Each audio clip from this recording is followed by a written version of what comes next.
The voicemail arrived at 6:42 in the morning, right as I was tying my hair into a knot I didn't bother making neat anymore. It was from my Aunt Marlene. Her voice was calm, too calm. The kind of calm people use when they've already decided something for you and don't want resistance to ruin their day. "I just wanted to let you know," she said, "that the family decided to move forward without you. It's nothing personal. It's just circumstances."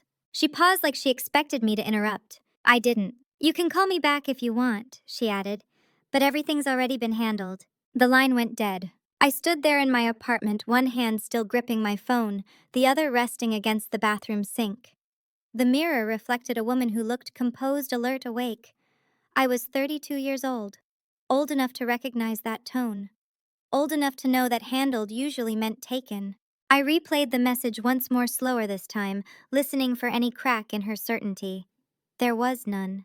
Whatever decision had been made, it had been made without me, and more importantly, about me. I finished getting dressed, poured coffee I wouldn't drink, and sat at the small table by the window.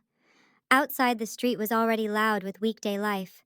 Delivery trucks, people late for work, a city that kept moving whether you were ready or not. It wasn't the first time my family had made choices without asking me, but it was the first time they'd done it so openly. The circumstances, as Marlene called them, were tied to my grandmother's house. Not just a house. A 3-story colonial in a quiet part of coastal Connecticut with white shutters, a slate roof, and a history that every woman in my family liked to narrate as if it were a sacred text. It was where holidays happened, where arguments were buried under politeness, where promises were made softly and broken quietly. My grandmother Evelyn had moved into assisted living the previous fall. She was sharp-minded but tired, ready to stop climbing stairs and managing a property bigger than her needs. Before she moved, she told me something she had never said out loud before. "When the time comes," she said, sitting at the kitchen table with her hands folded around a mug of tea, "I want you to have the house." She didn't say it dramatically. No raised voice, no witnesses, just a statement clear and direct. I didn't argue. I didn't gush. I didn't even say thank you right away. I asked her if she was sure. She nodded. "You're the only one who never treated this place like leverage." At the time, I didn't realize how dangerous that statement was. I worked in compliance for a regional healthcare company in Boston. Not glamorous, not high-paying enough to impress my family, but steady, quiet, legal adjacent. I spent my days reading contracts, identifying risks, making sure people followed rules they pretended not to understand.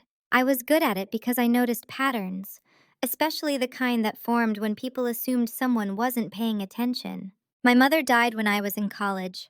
After that, I became the neutral one, the one who didn't need much, the one who didn't ask. My Aunt Marlene stepped neatly into the role of family organizer, spokesperson, decision-maker. She had opinions about everything and authority over nothing official, which made her dangerous in a very specific way.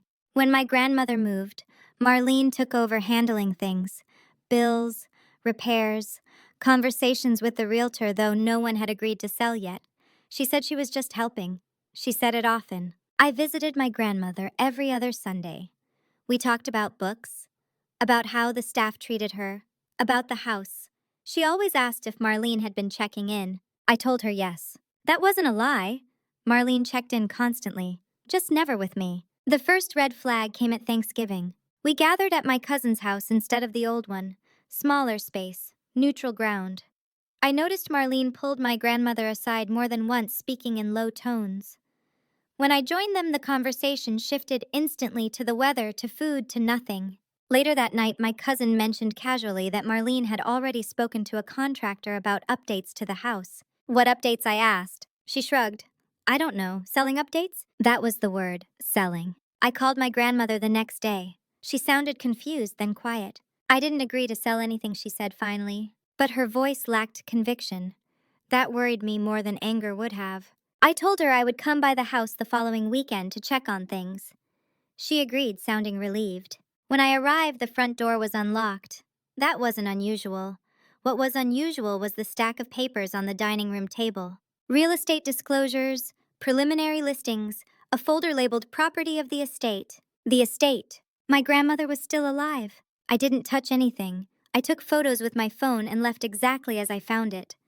When I asked Marlene about it later, she laughed. "Oh, that," she said, "just preparing, you know how these things go." I did know how these things went. They went quietly, quickly, and not in your favor if you waited too long to speak. I told my grandmother what I'd seen. She was silent for a long moment. "I didn't authorize that," she said. That night, I emailed an attorney I worked with occasionally. Not to accuse, not to escalate, just to ask questions. What rights did someone have when decisions were being made on their behalf? How easy was it to redirect assets under the guise of family consensus? How often did it happen? His reply was short. "More often than you'd think." The voicemail from Marlene came 2 weeks later. "The family decided to move forward without you." I didn't call her back. Instead, I opened my laptop and pulled up the photos from the dining room table. I compared dates, document versions, names. I noticed something small but important. My name wasn't on anything. Not as beneficiary, not as contact, not even CC'd. I had been removed without confrontation, excluded without discussion. Not because I had done something wrong, but because I had been assumed to do nothing at all. That morning I didn't cry, I didn't rage, I didn't post vague quotes online. I scheduled a meeting. Because silence, I was finally beginning to understand, was only power if you controlled when to break it. And I was done being the quiet one. I did not tell anyone about the meeting. Not my cousin, not my grandmother, not even the attorney who had answered my email so quickly it suggested he'd seen this movie before. I learned a long time ago that when you move quietly, people reveal themselves without realizing they're being watched. The meeting was scheduled for a Tuesday afternoon, one of those gray Boston days where the sky feels low enough to press against your shoulders. I took a half day from work, told my manager I had a personal appointment, and walked the 4 blocks from my office to the law firm instead of taking the train. I needed the time to think. The attorney's name was Richard Hale. Late 50s, calm voice. The kind of man who didn't waste words because he charged for them. He didn't ask me how I felt. He asked me what I knew. I laid everything out. The house, the documents, the voicemail, the way my name had disappeared from conversations that directly involved my grandmother's property. I showed him the photos. I played the voicemail once, then again. He listened without interruption. When I finished, he leaned back slightly and folded his hands. "This isn't unusual," he said, "but it is sloppy." That caught my attention. Sloppy how? They assumed you wouldn't question it, which tells me they've benefited from that assumption before. I didn't argue. He explained things slowly, methodically. The difference between power of attorney and informal control. The danger of phrases like family decision and acting in her best interest. How easily adult children and relatives could overstep when an elderly person didn't push back hard enough. "Your grandmother is still legally competent," he said, "which means nothing can be sold, transferred, or reassigned without her consent." "But they're acting like it already has been," I said. He nodded. "That's the problem, and the opportunity." I asked what my options were. He listed them clinically. Do nothing and hope it resolved itself. Confront Marlene directly. Go to court preemptively. Or create a record that made further manipulation legally risky. "What would you do?" I asked. He studied me for a moment. "I'd document everything. Then I'd change the structure." I left with a checklist and a strange sense of calm. That night I visited my grandmother. She sat by the window of her assisted living apartment reading a paperback she'd already finished twice. When she saw me, she smiled the way she always did. Familiar, trusting. I hated that. I sat across from her and told her everything. Not dramatically, not emotionally, just facts.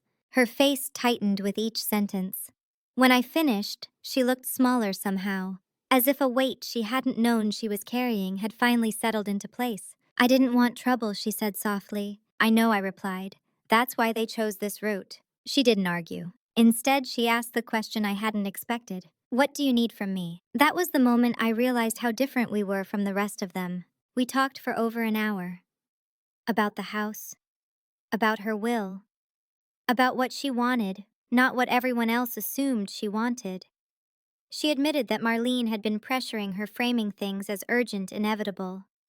Talking about taxes, about upkeep, about how hard it would be for me to manage everything alone. "She kept saying you were busy," my grandmother said, "that you wouldn't want the burden." I smiled thinly. Did she ever ask me? She shook her head. 2 days later, we signed new documents. Not dramatic ones, no confrontations, no announcements, but significant. A revised will, a revocation of informal authority, a new power of attorney assigned to someone outside the family, someone neutral, someone paid to follow instructions, not feelings. I didn't tell Marlene. I waited. The next move came faster than I expected.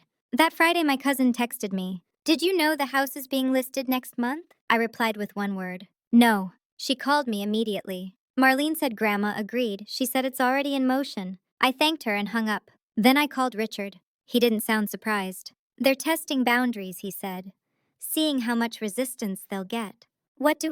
We let them step just far enough to expose themselves. The listing went live the following week. Not officially. Quietly. A soft launch. Photos taken from angles that hid the age of the place. Language that suggested readiness, flexibility motivated sellers. I recognized the strategy. I'd reviewed contracts built on less. I forwarded everything to Richard. He drafted a letter. It wasn't aggressive. It wasn't threatening. It was precise. It stated that the property was not authorized for sale, that any representation to the contrary was inaccurate, that continued action without the owner's consent would be considered misrepresentation. He sent it directly to the real estate firm and CC'd Marlene. Her response came within the hour. A long email, emotional, defensive, framed as concern. She wrote about family unity, about stress, about how she was just trying to help. She implied I was overreacting, that lawyers were unnecessary, that this was tearing the family apart. I read it twice. Then I archived it. That weekend, Marlene showed up at my grandmother's place unannounced. I arrived 10 minutes later, intentionally late. She was already mid-sentence when I walked in. "And I don't understand why you'd let her complicate things like this," she was saying. She stopped when she saw me. Her smile was immediate and brittle. "Oh," she said, "I didn't know you'd be here." I set my bag down and sat beside my grandmother. "I live 3 hours away," I said calmly. "I tend to plan my visits." She laughed lightly as if that explained something. She spent the next half hour talking around me. Not to me, about me. How I was busy. How I didn't understand the realities of homeownership. How I didn't need the house. How it made more sense for the family to handle things collectively. I listened. When she finished, I asked one question. "Why didn't you tell me?" She blinked. "I didn't think." "That's the answer," I said. The room went quiet. My grandmother didn't speak. She didn't have to. Marlene gathered her purse slowly, eyes sharp now. "This doesn't have to get ugly," she said. "It already is," I replied. "You just didn't expect me to notice." She left without saying goodbye. That night, my phone buzzed with messages from relatives I hadn't heard from in months. Concern, confusion, carefully worded disappointment. I didn't respond, because the story they were being told was not the one that mattered. The only thing that mattered was this. They had moved pieces on a board they assumed I wasn't watching. And now for the first time they realized I was still in the game. The shift happened quietly, not in a single dramatic moment, but in the way the air changes before a storm. Subtle, pressurized. Everyone senses it, but no one names it. After Marlene left my grandmother's apartment, the family communication slowed to a trickle. Group chats went silent. Invitations stopped. The polite check-ins disappeared. I recognized the tactic immediately. Isolation first, pressure second, revision of history last. It was easier to paint me as difficult if I wasn't present to contradict it. The following week, my grandmother called me late one evening. Her voice was steady, but there was a hesitation in it I hadn't heard before. "Marlene says you're trying to take things from the family," she said. I closed my eyes briefly, not in frustration but in recognition. "What did you say?" I asked. "I told her the house was mine to give," she replied. She didn't like that. I let out a slow breath. "She also said you were putting ideas in my head," my grandmother continued, "that you were manipulating me." I felt something cold settle in my chest. Not anger, something cleaner. "They always reach for that word when they lose control," I said. "Are you okay?" She was quiet for a moment. "I don't like being spoken about as if I'm already gone," she said finally. Neither did I. 2 days later, I received an email from a different real estate firm. Not an offer, an inquiry. They had been contacted, they said, regarding a potential sale of a property matching my grandmother's address. They wanted to confirm authorization before proceeding further. The language was cautious, professional, the kind of message sent by someone who sensed a problem and wanted distance from it. I forwarded it to Richard. "This is escalation," he replied. "They're shopping for someone who won't ask questions." What does that tell you? That they're committed. Commitment without authority was desperation. That Friday, I took the train to Connecticut without telling anyone. I let myself into the house with the spare key my grandmother had given me years ago. The air inside was stale, dustier than I remembered. Someone had been there recently. The mail on the entry table was stacked neatly sorted by type. Marlene's kind of neat. I walked through each room slowly. The dining room table was cleared now. The documents gone, but the imprint remained. Slight discoloration where a folder had sat too long, a pen mark faintly etched into the wood. Upstairs, the guest room had been converted into a staging space. Neutral linens, a vase of artificial flowers, the kind of changes meant to erase personality. I took photos of everything. In the study, I found a drawer slightly ajar. Inside were copies of the same documents I'd seen weeks earlier, including one with my grandmother's signature. Except it wasn't her signature. It was close enough for someone who wanted it to be real. But I had seen her sign her name 1,000 times. This was not it. I didn't touch the papers. I photographed them, closed the drawer, and locked the house behind me as I left. That night, I sent the images to Richard. His response came quickly. This just crossed from unethical to illegal. The next morning, he filed a formal notice with the county clerk. A statement of dispute regarding any attempted transfer or sale of the property. It didn't accuse, it warned. The effect was immediate. Within hours, Marlene called me for the first time since the email. Her voice was sharp now, controlled but brittle. You had no right, she said. I had every right, I replied. You just didn't think I'd use it. She accused me of causing stress, of confusing my grandmother, of tearing the family apart over something that could have been handled internally. I listened without interruption. When she finished, I said one sentence. Stop. She went quiet. Stop speaking for her. Stop moving things you don't own. Stop assuming my silence is permission. Her breath hitched slightly. You think this ends well for you? She asked. I considered that. Yes, I said, I do. She hung up. The following Sunday, my grandmother asked me to attend a family meeting. I told her I would under one condition, that it be recorded. Not hidden, not secret, openly recorded. She agreed. We met at the house, the same dining room where everything had begun. Marlene sat at the head of the table. My cousins flanked her. Everyone wore the same careful expressions. Concern, fatigue, resignation. I sat beside my grandmother. Before anyone spoke, I placed my phone on the table. I'm recording, I said calmly, for clarity. No one objected, that told me everything. Marlene began. She talked about unity, about difficult decisions, about how families had to come together in times of transition. She framed the sale as inevitable, sensible, already emotionally processed. Then she turned to me. And you, she said gently, seemed determined to disrupt that. I met her gaze. I'm not disrupting anything I said. I'm responding to actions taken without consent. She sighed as if burdened. We were protecting you, she said.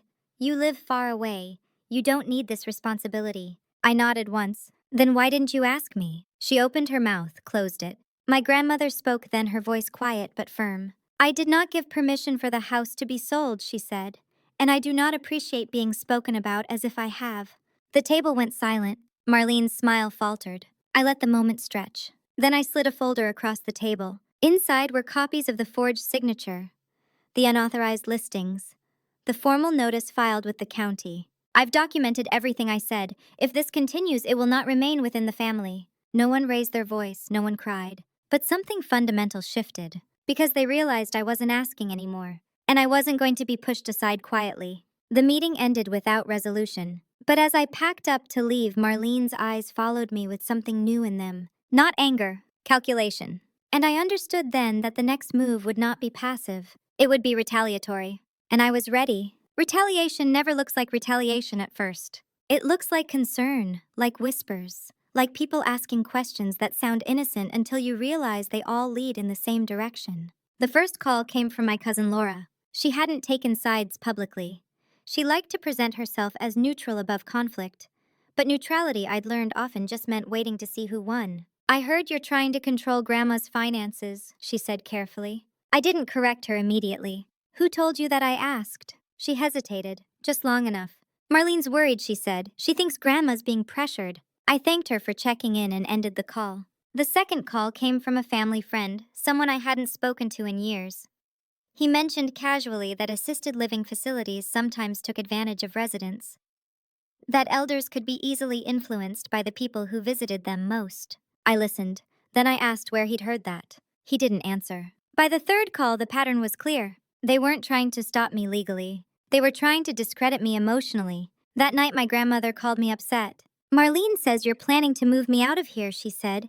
"That you want to take control of everything." I felt a familiar tightening in my chest. Not panic, not fear. Clarity. "I have never said that," I replied evenly, "and I never would without your consent." She believed me. I could hear it in the way her breathing slowed. But belief wasn't the point. Doubt was. I drove to Connecticut the next morning. Not to confront Marlene, not yet. I went straight to my grandmother's assisted living facility and requested a meeting with the director. I didn't accuse anyone. I didn't raise concerns dramatically. I asked procedural questions. What safeguards were in place if family members disagreed? How were complaints handled? What documentation was required to change financial or living arrangements? The director answered everything calmly, thoroughly. Then she asked me something unexpected. "Has there been a concern raised about undue influence?" I paused. "Not formally," I said. She nodded. "We've received inquiries. From Marlene." My grandmother was being framed as vulnerable, and I was being framed as a threat. That afternoon, Richard called me. "They filed a report," he said. "Not with the court, with Adult Protective Services." I sat down slowly. "On what grounds?" "Concern for financial exploitation." I closed my eyes briefly. Not because I was afraid, because I was impressed. This wasn't emotional flailing, this was strategy. If they couldn't sell the house, they'd remove my grandmother's agency. And if they could do that, everything else followed. "They think if they question her competence, they can step in," I said. "Yes," Richard replied, "and they're counting on you reacting badly." "What do? We stay ahead of it." Within 48 hours, my grandmother underwent a formal cognitive evaluation. She passed easily. Clear, decisive, oriented. The physician documented everything. Richard added the report to our growing file. Then we waited. The next move came faster than I expected. Marlene requested an emergency family meeting. This time she invited everyone. Cousins, in-laws, even people who had no legal standing at all. It was theater. And I understood the audience. We met again at the house. This time my grandmother sat at the head of the table. Marlene looked irritated by that alone. She began by expressing concern for Grandma's well-being, for her stress levels, for the pressure she was under. She looked at me pointedly. "I think we need to consider whether all of this is too much for her," she said. "Maybe it's time we take some of the decision-making off her shoulders." The words were careful, but the meaning was clear. I watched my grandmother's hands tighten slightly on the table. Before I could speak, she did. "I am not confused," she said, "and I am not incapable." Marlene smiled gently. "No one's saying that," she replied. "We're just saying maybe it's time for help." I leaned forward then. "Help has a legal definition," I said calmly, "and so does removal of authority." Every eye turned toward me. Marlene's smile hardened. "This is exactly the kind of pressure I'm talking about," she said. "You see how controlling this feels?" I didn't respond. Instead, I opened my folder. Inside were copies of the cognitive evaluation, the power of attorney documentation, the notices filed with the county, the timeline of attempted listings. I slid them across the table. "This is the record," I said. Facts, dates, signatures. Marlene didn't touch them. She didn't need to. She already knew. "I have no interest in controlling anything that isn't mine," I continued. "But I will not allow authority to be stripped through implication." Silence fell. One of my cousins shifted uncomfortably. Marlene cleared her throat. "This is getting very aggressive," she said. "No," I replied. "This is getting documented." The meeting ended badly. Not with shouting, with distance. People left early, avoided eye contact, took sides without saying so out loud. That night, my grandmother cried for the first time since all of this began. Not loudly, not dramatically, just quietly in her chair while staring at the dark window. "I didn't think my own daughter would do this," she said. I didn't offer comfort that erased truth. I just sat with her. 2 days later, Marlene made her boldest move yet. She filed a petition. Not to sell the house, to be appointed conservator. I read the document twice slowly. She was asking the court to declare my grandmother incapable of managing her own affairs, on the grounds that she was being influenced by me. This was no longer about property. This was about power. And she had underestimated one thing. I worked in compliance. I lived in paperwork. And I had been building a case quietly for months. I called Richard. "She crossed a line," I said. "Yes," he replied, "and now she's standing in front of it." I hung up and looked at my calendar. The hearing was scheduled in 3 weeks. Enough time for them to believe they were winning. Enough time for me to prepare to end this. Not with anger, but with finality. The 3 weeks before the hearing passed in a strange suspended quiet. No more phone calls. No more emails. No carefully worded concern disguised as kindness. It was as if Marlene had decided that silence now would work in her favor, that if she said nothing, did nothing, the court would see her as reasonable, me as reactive, emotional, excessive. I didn't fill the silence. I used it. Every evening after work, I spread documents across my kitchen table, not in a frantic way, methodical, almost meditative. I built a timeline so clean it told the story without adjectives. Dates, actions, consequences. The first informal listing. The second inquiry. The forged signature. The pressure campaign. The calls to the facility.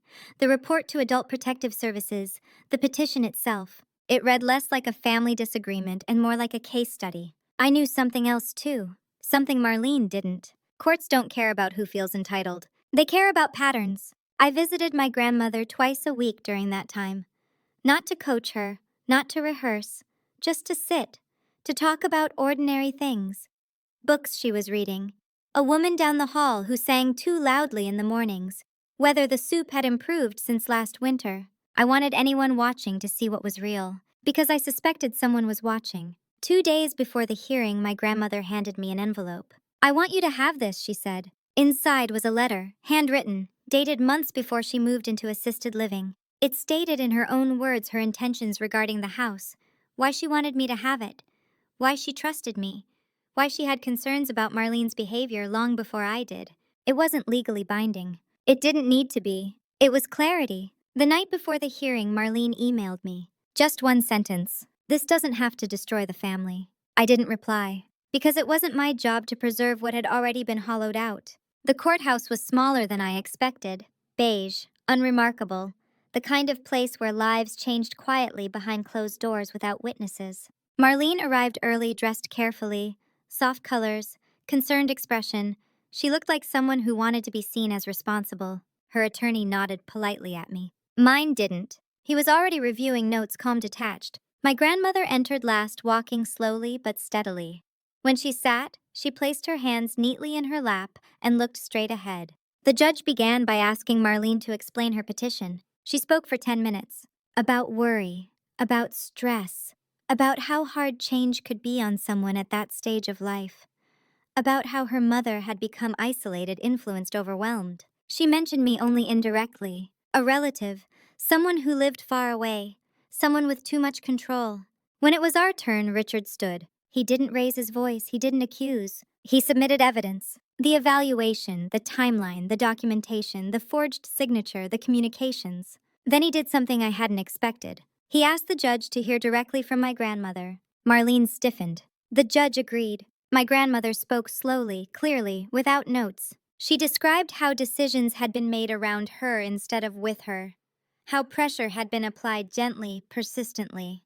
How her wishes had been reframed as confusion when they didn't align with convenience. Then she looked directly at Marlene. "I love my daughter," she said, "but love does not give her the right to override me." The courtroom was silent. The judge asked Marlene a single question. "Why did you not pursue a medical determination of incapacity before initiating property actions?" Marlene opened her mouth, closed it.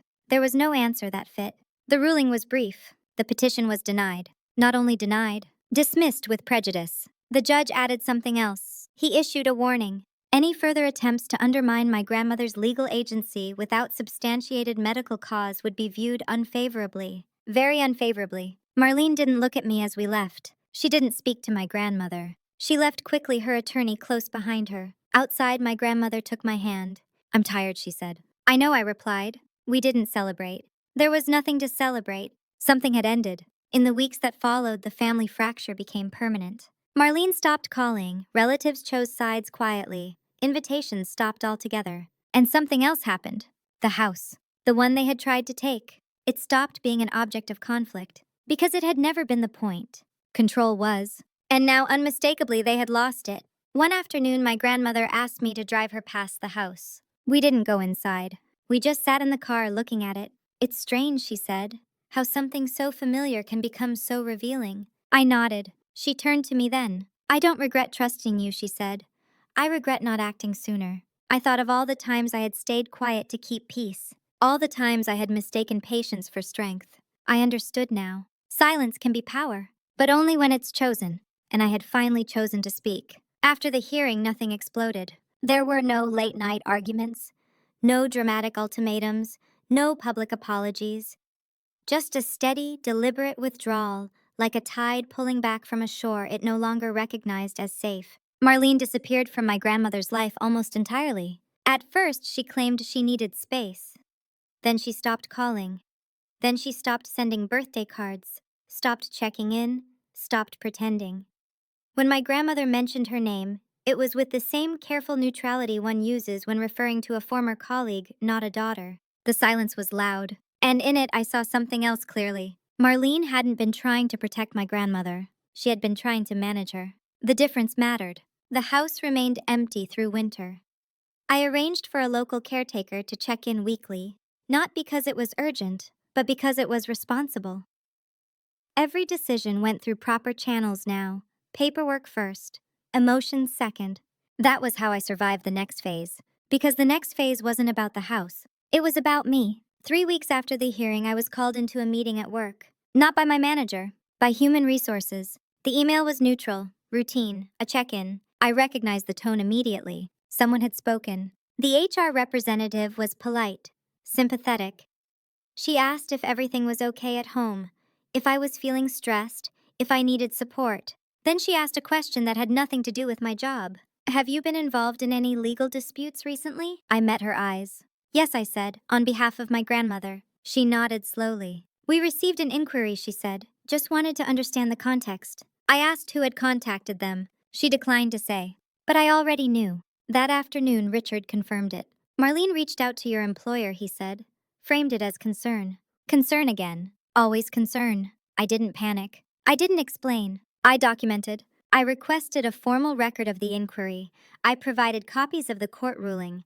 I asked that any further external communication be routed through legal. My company complied. Quietly. Professionally. That door closed faster than Marlene expected. But she wasn't finished. The next move came through extended family. An invitation to a reconciliation dinner. Neutral ground. No agendas. Just healing. I declined. The invitation was followed by a message. You're making this harder than it needs to be. I didn't reply, because I finally understood something that had taken me years to learn. People who benefit from your silence will always resent your boundaries. My grandmother's health declined slightly that spring. Nothing dramatic, just the slow accumulation of age, fatigue, a need for more rest. Marlene did not visit. When asked, she said she was giving space. I arranged for additional care, updated documents, simplified systems. Everything was clean now, transparent, which meant there was nowhere left to hide. One evening, my grandmother asked me something unexpected. What happens when I'm gone? I didn't rush to answer. You know what happens legally, I said. What do you want to happen personally? She thought for a long moment. I don't want fighting, she said. I don't want bitterness. I nodded. I also don't want my wishes rewritten once I can't speak, she added.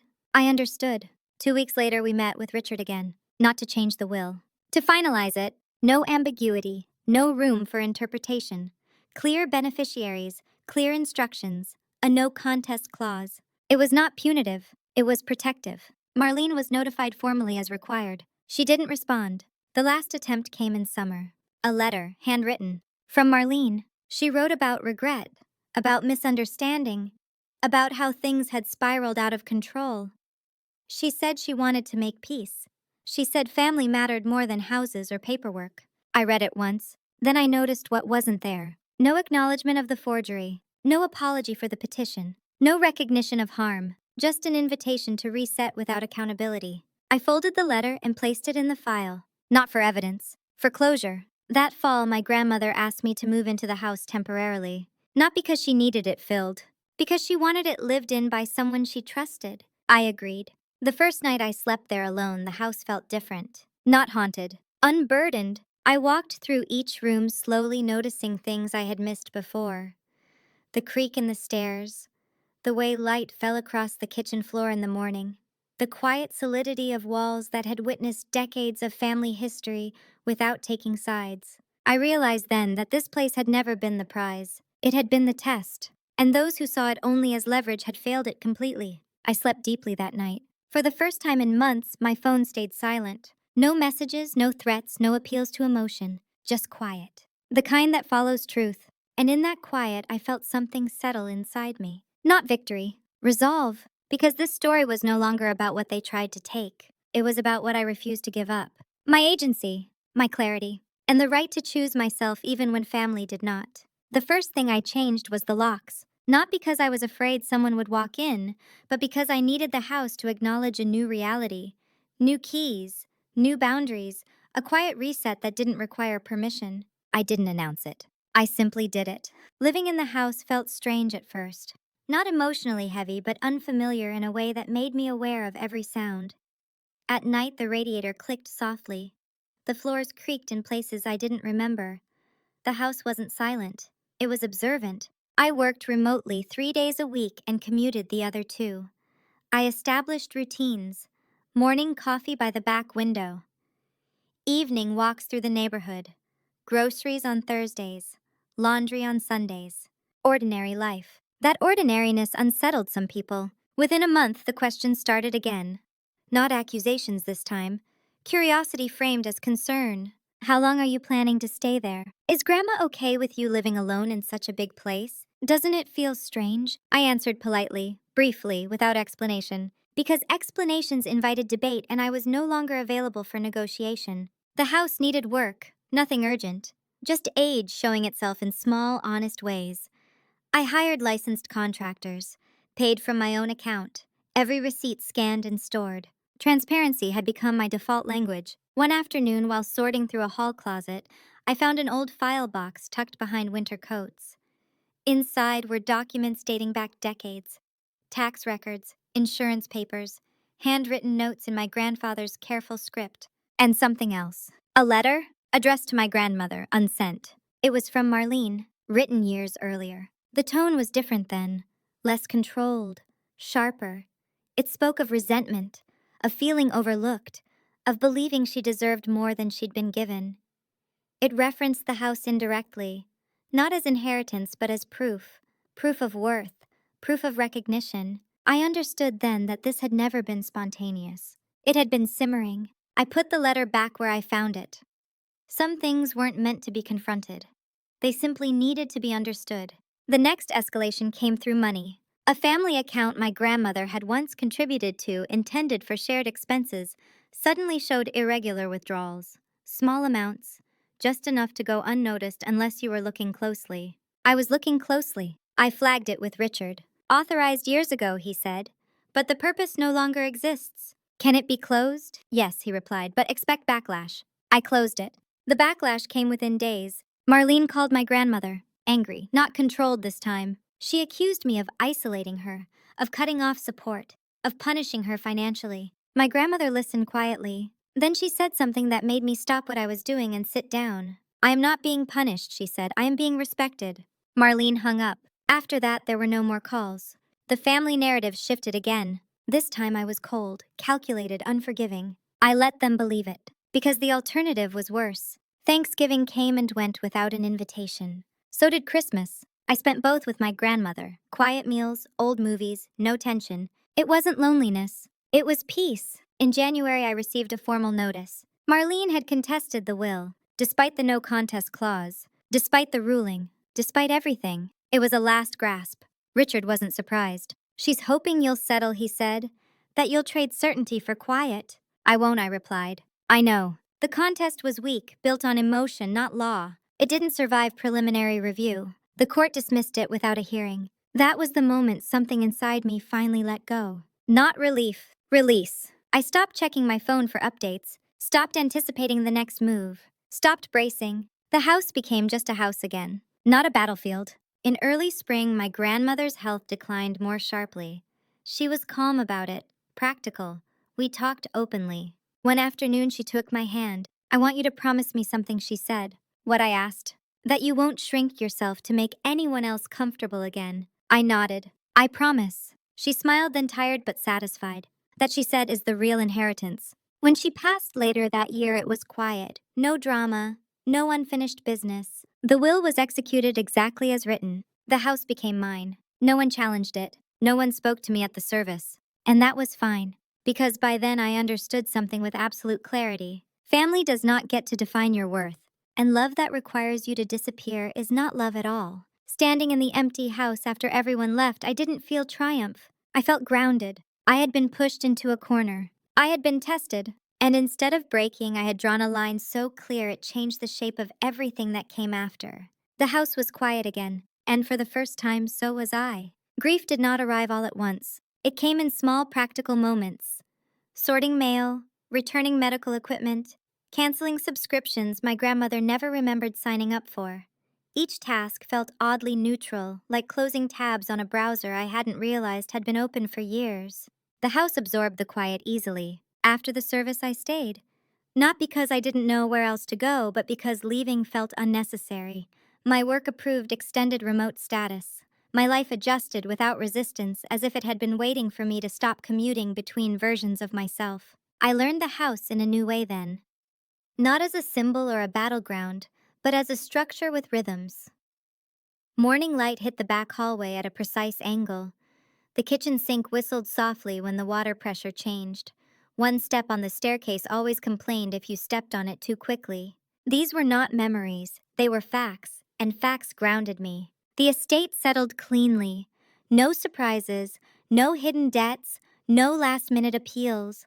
The no contest clause did exactly what it was designed to do. Silence followed legality like an echo. I expected relief. What I felt instead was distance, not emotional numbness, but separation. As if I had stepped slightly outside the story everyone else believed they were part of. I was no longer reacting. I was observing. The first real test came in early summer. I received a certified letter from a law office I didn't recognize. Not Marlene's attorney, someone new. The letter was polite, almost deferential. It proposed a meeting, a discussion, a possibility of resolution. Resolution of what exactly was unclear. I forwarded it to Richard. "They're fishing," he said, "looking for leverage that doesn't exist." "Do I need to respond?" "No," he replied. "But if you want closure, you can." I thought about that word for a while. Closure. People treated it like a finish line. Like something you reached by talking long enough, explaining carefully enough, forgiving generously enough. But closure, I had learned, wasn't something others gave you. It was something you stopped seeking. I declined the meeting. 2 weeks later, I saw Marlene for the first time since the funeral. It wasn't planned. I was at a small grocery store near the house buying bread and fruit. She was standing by the checkout, older somehow. Not physically, but in posture. Her shoulders carried something unresolved. She saw me, hesitated, then approached. "I didn't think you still lived here," she said. "I do," I replied. She nodded, looked past me toward the parking lot. "I just wanted to say," she began, then stopped. I waited. She exhaled sharply. "I hope you're happy," she said. It wasn't a question, it wasn't even an accusation. It sounded like something she needed to believe. "I'm at peace," I replied. She studied my face, searching for something. Guilt, doubt, regret. She didn't find it. We stood there for a moment longer than necessary. Then she nodded once and walked away. That was it.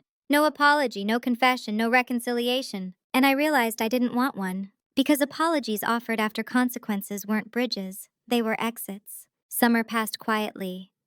I repainted 2 rooms, fixed the back fence, planted herbs in the small garden my grandmother used to tend. I worked, I slept, I hosted no one. People assume solitude is lonely. It isn't. Loneliness is being surrounded by people who don't see you. Solitude is choosing who does. In late August, I was offered a promotion.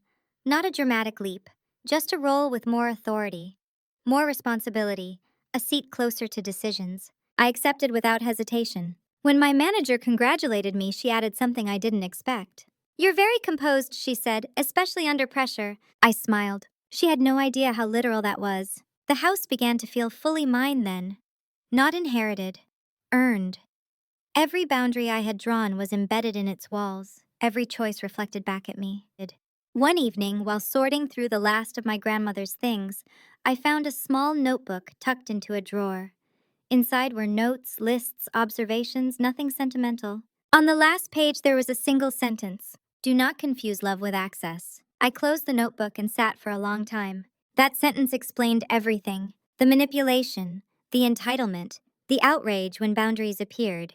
They hadn't loved the house. They had loved the access it gave them. To money, to control, to narrative. And when access was removed, so was the illusion. In October, I received one final message from a cousin. "We miss you," it said. "Things feel different now." I typed a response, deleted it, typed again. Then I put the phone down. Missing someone is not the same as respecting them. I didn't owe my presence to anyone who had only valued my compliance. As winter approached, I began planning the next chapter of my life. Not reactively, intentionally. The house would remain, but it would no longer define me. I would not live as the custodian of someone else's expectations. I would live as myself. On my terms. One evening I stood in the doorway and looked back at the rooms behind me. Not with nostalgia, with acknowledgement.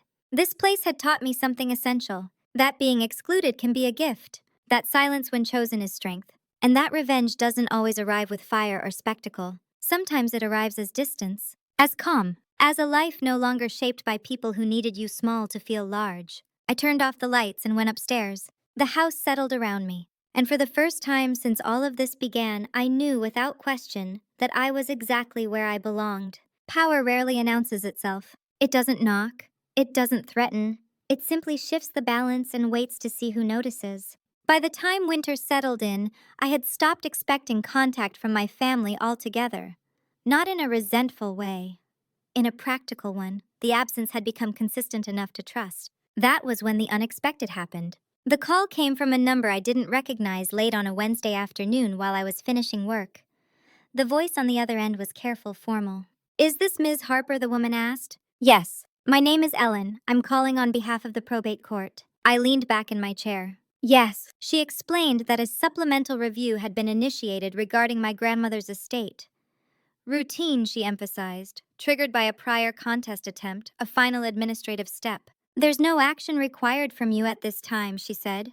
"We simply wanted to confirm availability should clarification be needed." I thanked her and ended the call. Then I sat there still, because routine reviews don't happen without questions. I called Richard. He listened, then nodded, even though I couldn't see him. "They're double-checking because of Marlene," he said.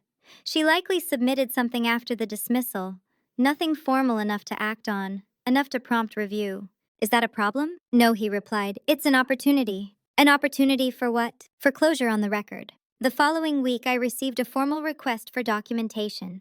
Not from Marlene, from the court itself. They wanted a clean, consolidated file. Richard prepared it. I reviewed it. Every detail aligned. There were no gaps left to fill. When the file was submitted, the court responded with a final notice. The estate was settled, irrevocably. The wording mattered. It meant no future claims, no reopened questions, no room for reinterpretation. Legality finalized. That same day, something else shifted. My cousin Laura showed up at the house, unannounced. She stood on the porch, hands in her coat pockets, looking unsure, smaller than she used to. "I wasn't sure you'd want to see me," she said. I didn't answer right away. I stepped aside and let her in. We sat at opposite ends of the dining table, the same table where everything had begun. She looked around. "It feels different," she said. "It is," I replied. She nodded. Then she said it. "Marlene's in trouble." I waited. She overextended, Laura continued. "Financially, she assumed the house would be sold. She made decisions based on that." I felt nothing. "She's blaming you," Laura added quickly. "She says if you hadn't interfered—" "I didn't interfere," I said calmly. I responded. Laura flinched slightly. "She's asking people to talk to you," she said, "to see if you'd reconsider. Maybe share proceeds. Maybe make things easier." I folded my hands on the table. "There are no proceeds," I said, "and nothing to reconsider." Laura sighed. "I thought you might say that." We sat in silence for a moment. "Why are you telling me this?" I asked. She hesitated. "Because I believed her at first," she said. "And now I see I shouldn't have." I studied her face. There was regret there, but also something else. Relief. "I'm not asking for forgiveness," she said. "I just wanted you to know I understand now." I nodded. Understanding didn't restore trust, but it changed the shape of the future. When she left, the house felt unchanged. No lingering energy, no emotional residue. That was how I knew I had truly moved on. In January, Marlene filed for bankruptcy. I learned about it through public records, not family gossip. I read the filing once, then closed it.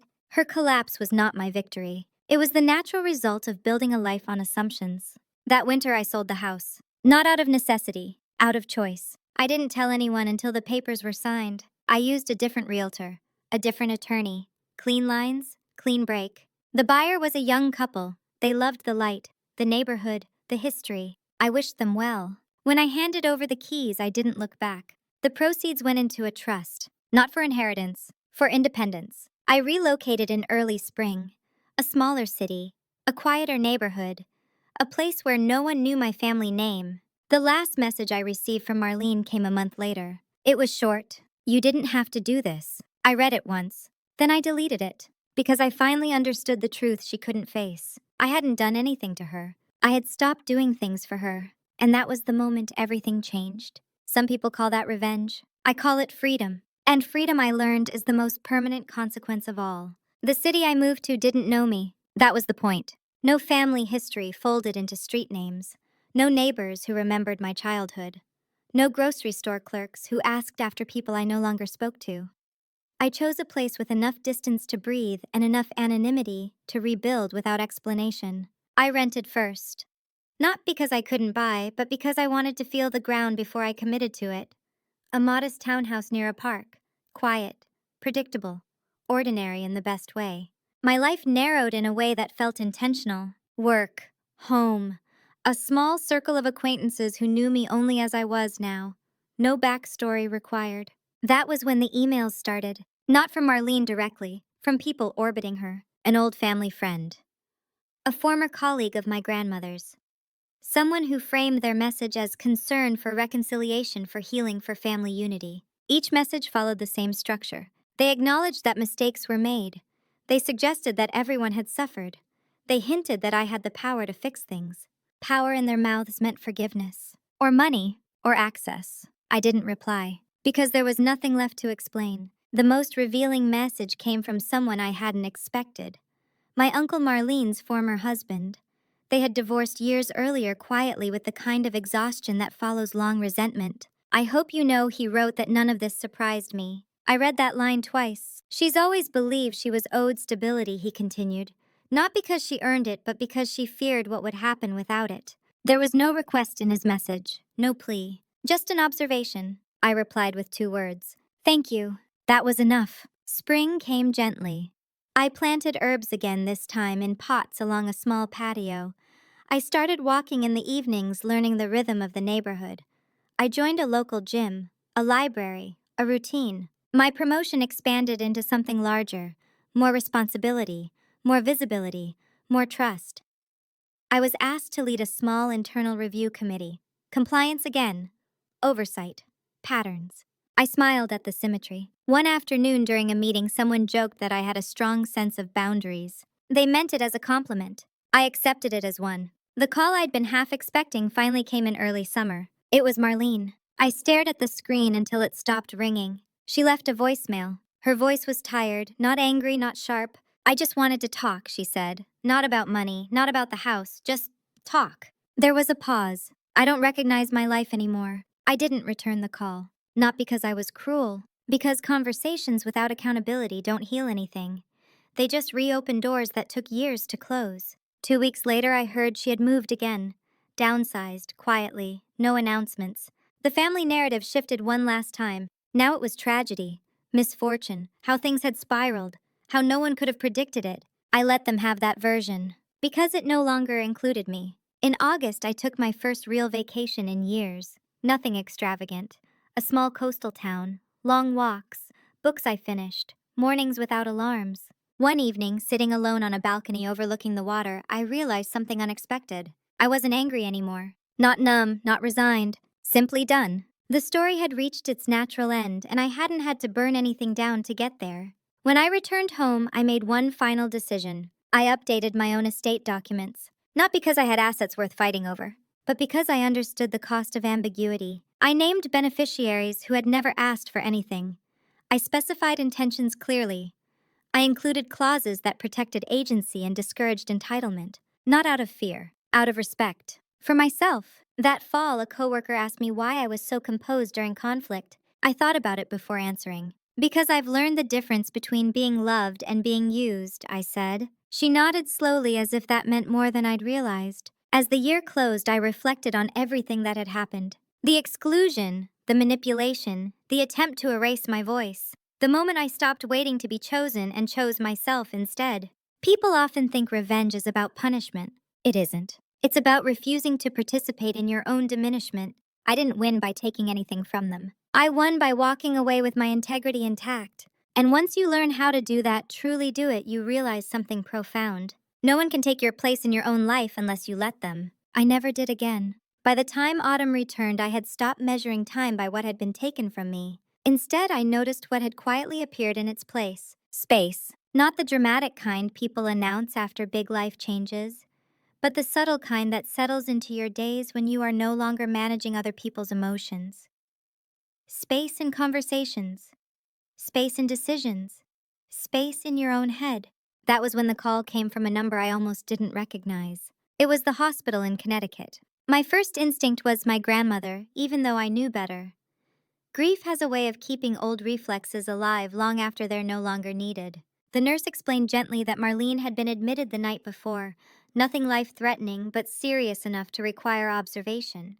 She had listed me as an emergency contact. I closed my eyes slowly. Not because I felt pulled, because I felt the weight of choice. "I'm not her emergency contact," I said calmly.